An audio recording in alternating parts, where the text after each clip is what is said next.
Bonjour à tous et bienvenue sur le rêve australien. Hakuna Matata. Hakuna Matata.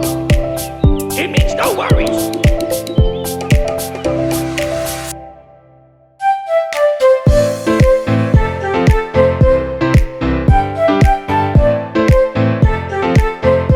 Donc aujourd'hui, dans cette vidéo, je voulais vous parler d'un truc super important qui est la santé en Australie. Et en fait, en faisant cette vidéo, je me rends compte que c'est un truc qui est super compliqué parce que il peut y avoir différents cas et vous pouvez avoir accès à différentes choses en fonction de votre situation et surtout en fonction de votre visa.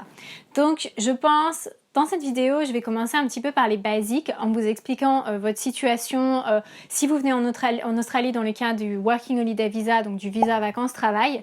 Et ensuite, je vais vous expliquer quand même un petit peu comment ça marche, le système de santé en Australie. Et si vous comptez rester en Australie et que vous évoluez vers différents visas, vous pouvez avoir accès à différentes choses qui vous permettent donc de réduire les coûts par rapport au traitement et aux consultations médicales. En gros, le premier truc qui est très important et que vous devez savoir si vous venez en tant que Français en Australie, c'est que les traitements et les consultations médicales vont être très chers par rapport à ce qu'on a en France.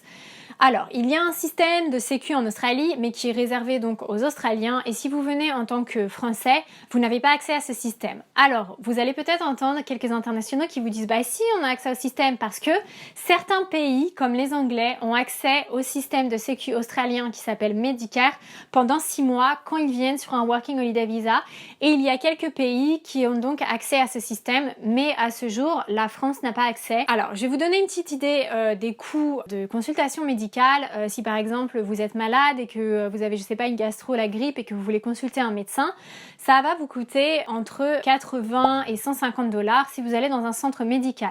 Ça peut vous coûter plus cher si vous trouvez un docteur indépendant. Si vous êtes un étudiant, il y a des programmes spéciaux qui font que vous n'avez pas à payer le coût médical, mais je crois que vous devez prendre une assurance privée australienne.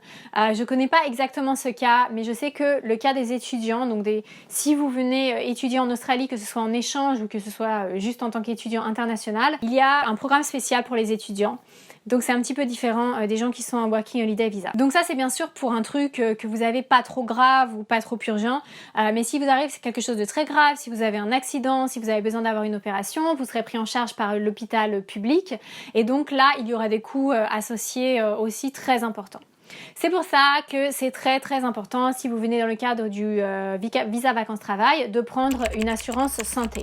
Alors l'assurance santé, comment ça marche par rapport au visa vacances-travail? Si vous êtes résident français, que vous avez payé vos impôts en France, vous avez donc accès à la sécu française. Et quand vous venez ici, ce qui se passe avec les assurances santé, c'est que par exemple si vous avez la grippe, que vous allez voir le docteur et qu'il vous fait une ordonnance pour vous donner des médicaments, vous devez garder tous vos papiers et appeler votre assurance avant d'aller voir le docteur pour être sûr qu'ils vous disent ce que vous devez garder comme preuve que vous êtes vraiment allé chez le docteur. Et ensuite, vous envoyez tous ces documents à la Sécu. La Sécu va vous rembourser au tarif Sécu. Donc si un docteur en Australie ça coûte 80 $ et qu'un docteur en France ça coûte 20 €, ils vont vous rembourser 20 €. Enfin, je sais plus exactement comment ça marche la Sécu, mais ils vont vous rembourser ce que la Sécu rembourserait en France. Ensuite, une fois qu'ils ont fait tout ce travail, sachant que ça peut prendre quelques mois, vous pouvez envoyer vos documents à votre assurance santé qui fera le complément en fait, qui vous rajoutera la différence entre ce que vous avez payé et ce que la Sécu a payé. Alors après, les assurances, il y a aussi ce truc où, je ne sais plus exactement comment ça s'appelle, je vais le mettre écrit sur la vidéo si je m'en souviens. Il y a ce truc en fait où quoi qu'il arrive, vous débourserez. Donc en fait, si ils vous disent pour le docteur, vous devrez toujours payer 30 €. Eh bien, du coup, ils vous laisseront ces 30 €. Après, un autre truc, c'est que il y a quand même pas mal de médicaments qui sont en vente libre pour lesquels vous n'avez pas besoin d'ordonnance. Donc si par exemple vous avez une gastro ou que vous avez un petit truc qui est pas super grave et que vous pensez que vous n'avez pas besoin d'aller voir le médecin, vous pouvez tout simplement aller dans une pharmacie et demander conseil au pharmacien qui peut vous recommander certains médicaments sans ordonnance.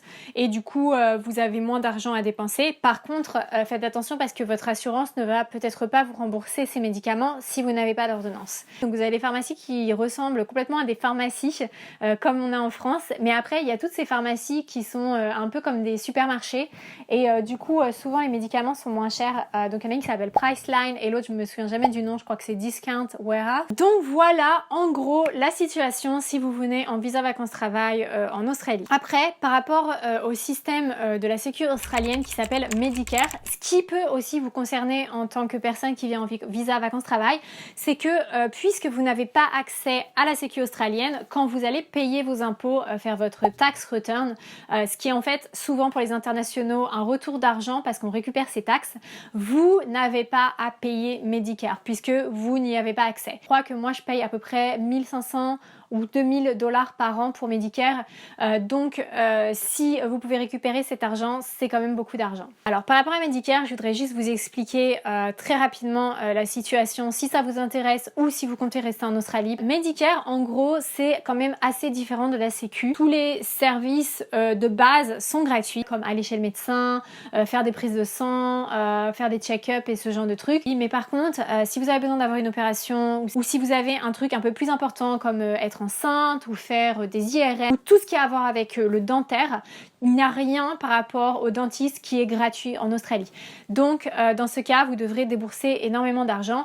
C'est pour ça que la plupart des Australiens ont une assurance privée, d'autant plus que à partir d'un certain âge, 30 ans et un certain niveau de salaire, vous payez plus d'impôts pour Medicare que si vous êtes donc en dessous de cet âge et cette tranche de salaire, sauf si vous avez une assurance privée. Donc c'est pour ça que beaucoup d'Australiens décident d'opter pour l'option assurance privée.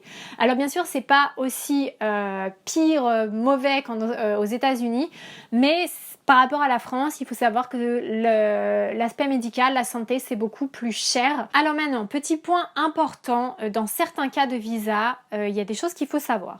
Si vous avez un visa travail, donc avant je crois que ça s'appelait le 457, mais maintenant je crois qu'ils ont différents noms. Vous n'avez pas tout de suite accès à Medicare quand vous êtes résident temporaire. Vous devez atteindre votre résidence permanente pour avoir accès à Medicare et souscrire à une assurance privée en Australie est obligatoire. Donc il y a un truc qu'il faut savoir, vous avez le choix entre Bupa et Medibank qui sont les plus grosses. Après il y en a plein de plus petites, mais en général vous avez plus d'avantages à choisir l'une de ces deux assurances privées.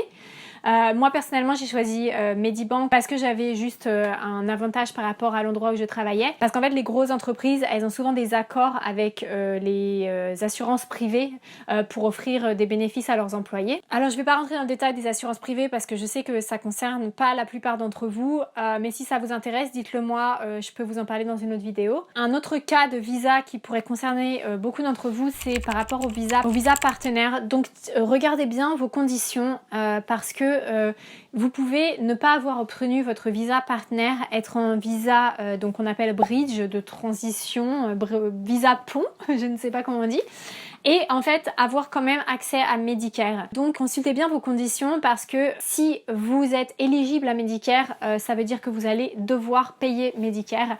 Et moi c'est ce qui m'est arrivé, je ne savais pas que j'étais éligible, j'ai dû payer.